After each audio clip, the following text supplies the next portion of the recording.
I'm just going to do a wee check-in on my Crime and Punishment project as I read through 7 translations and the Russian, bearing in mind that my Russian's very, very rusty. So first week, first chapter. We're doing a chapter a week, and you can read along with us, by the way. I'll put a link down below if you would like to do that. It won't take you long to catch up because we're only in the second week, which means chapter 2. So first of all, my Russian, yes, very rusty. Started the week by listening to the audiobook in Russian, not understanding very much of it at all. Then I read it again along with the Russian text beside me, so that I could at least comprehend some of the words, and that helped. And the cat's woken up. Doesn't that always happen as soon as you start making a video? Come and sit in my lap so we get peace. Come on, up, up. This is Willow, the Bengal. So yeah, that helped, having the text alongside. And then I started going through the translations. You might have seen a video that I put out last week where I discussed King P, Tsar Gorokh, which was the first interesting translation. It's not a discrepancy, is it? What would you call it? Variation, perhaps, that jumped out at me. So you can watch that video and you'll get a wee inkling into what this project could look like as we go through the year. I'm keeping a spreadsheet where I'm marking down different translation variances that jump out at me. And at the moment, out of the 7, I would have difficulty picking one. They are all very different, and this is something that you just have to bear in mind as you read literature that's been translated into your language. I know that we did have a German speaker who was reading the Russian into German translation, following along with us. So obviously I'm going to be giving you the English translations and the differences. So let's take an example, right? If you want to check the spreadsheet, you can do that. I'll put a link down below and you can read all the 7 different variations along with the Russian on some of the things that jumped out at me. The first thing I'd like to talk about is the term batushka. So this is what the pawnbroker calls Raskolnikov. She refers to him as batushka when he first arrives at her door, ready to pawn his watch. Now this is a term that is archaic. I'm not sure if it was archaic then, probably not. So this would have been published 1866. And literally it means little father. And let's go through the translations. So Constance Garnett says, "My good sir." Macduff says, "Dearie." Pavir and Bolonsky, "Dearie." Oliver Reedy, "Father," which we'll come back to in a minute.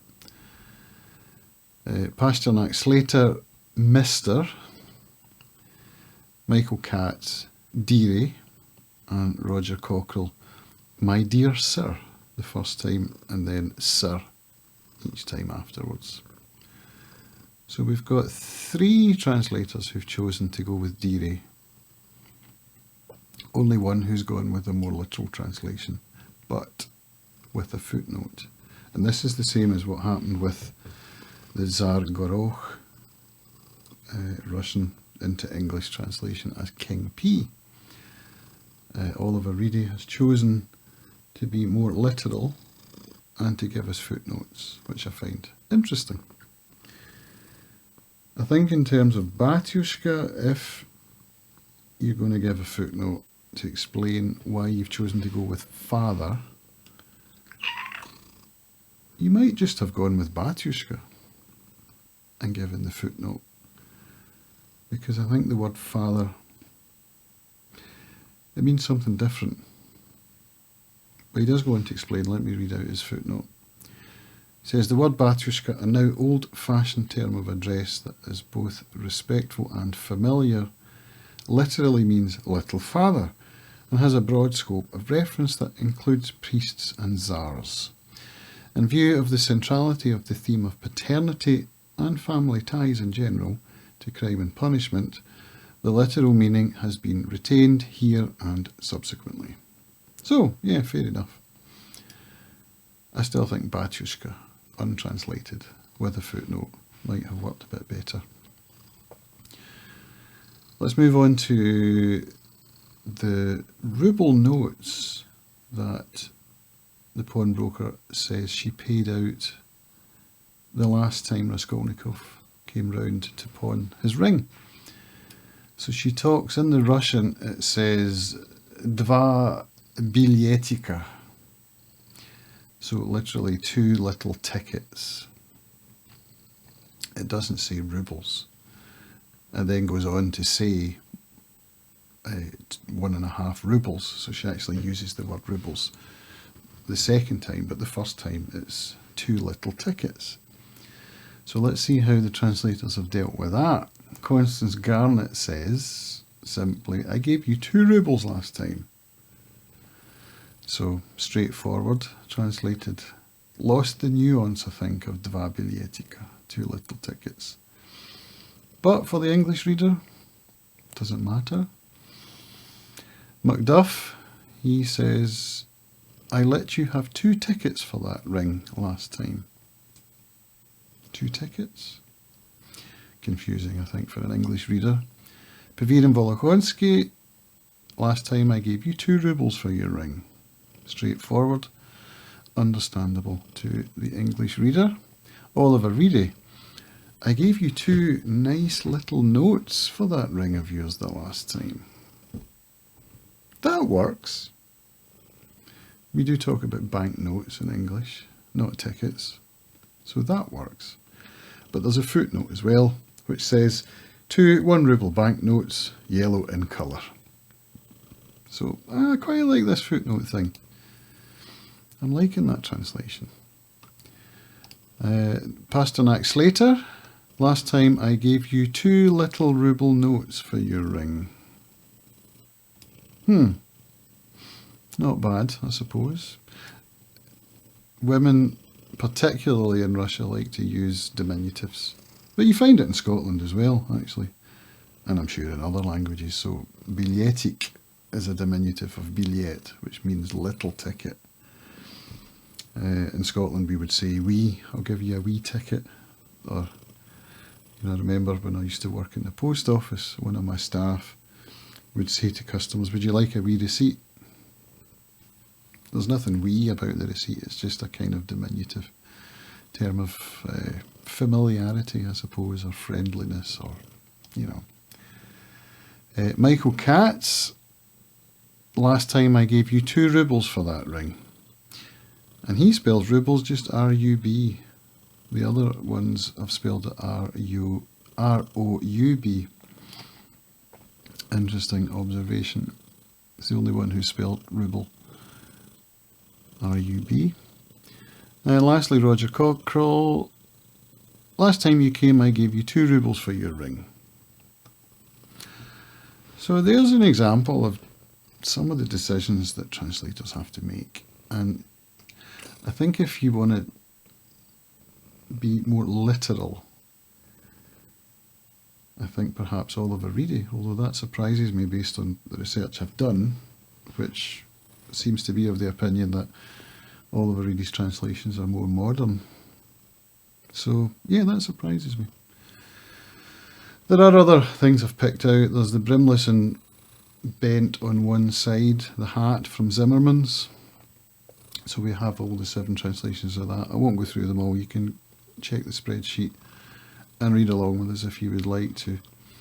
The other one I've got is about vicious contempt, malicious contempt, spiteful contempt in the young man's heart. And then, of course, we've got the Zargorod, King P, or Jack and the Beanstalk, or Cloud Cuckoo Land. You can watch the video where I discussed that. I've already mentioned it. So let's meet the end of chapter 1. I did find myself really getting to know the text as you would expect after having read it 8 times. And more than that, because I read the Russian multiple times and listened to it multiple times for the purpose of comprehension and learning the vocabulary and getting the flow and the style and all of that. So I listened to chapter 1 again this morning just to attune my ear, prepare for chapter 2, and I found myself following it along, actually most of it. Then we got into chapter 2 where we have a big long discussion with Marmeladov and Raskolnikov, and yeah, comprehension wasn't quite there. So let's get into week 2, and hopefully when I come back on my update for week 2, my comprehension will have gone up a notch again. So that's me, as I've said. Join us, link below to the read along over at the Storygraph. Get yourself a translation, anyone will do, honestly. I could have read any one of these in isolation and enjoyed it. I don't really think it matters all that much. Curious to see whether that conclusion will change as I continue through the book, but for now I don't know that I would pick one out of the others. Whichever one's most convenient. If you have one on the shelf, go with that one. But we'll see how that develops over time. So that's my wee update. See, my wee update, diminutive. Update chick. To add a Russian suffix to an English word, which sometimes Russians will do. My wee update on Crime and Punishment, the read along for 2024. And I hope to see you again next week. Bye for now. До свидания. Пока. Счастливо. Bye.